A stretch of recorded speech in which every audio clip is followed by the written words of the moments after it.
Hello students, আমি তোমাদের Aniket sir, champ এডুকেশনের পক্ষ থেকে। দেখো, আজকে আমি একটা কোশ্চেন নিয়ে এসেছি যে প্রত্যেকটি সংখ্যার প্রথম 5টি গুণিতকের গড় কত। আচ্ছা, 11 থেকে 20 অবধি, 11 থেকে 20 অবধি, ঠিক আছে। প্রত্যেকটি সংখ্যার প্রথম 5টি গুণিতকের গড় কত, ঠিক আছে। ব্যাপারটা বুঝো। দেখো, 1 থেকে যদি আমি 5-এর গড় নির্ণয় করি, তাহলে তার গড় কত হবে? তার গড় দেখবে যে হবে হলো 3।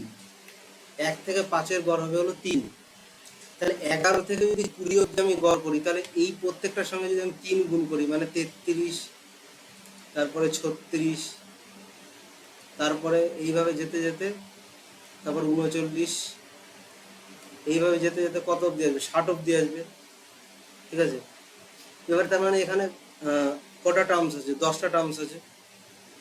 তাহলে 1/2 ইন্টু, তাহলে এমনি সূত্র কি আমাদের সামের n/2 প্লাস এল, তাহলে এখানে কিন্তু n দিয়ে ভাগ হয়ে তাহলে কি হয়ে যাবে? আমরা যে যোগ করি সেটা কি আমরা জানি? ফার্স্ট n/2 কিন্তু ফার্স্ট টার্ম, মানে a first term plus last term, ঠিক আছে। তাহলে 33 আর 60 আমি যদি যোগ করে দিই,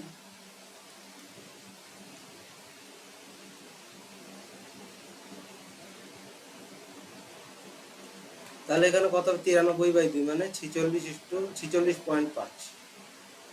এই হলো আমাদের উত্তর।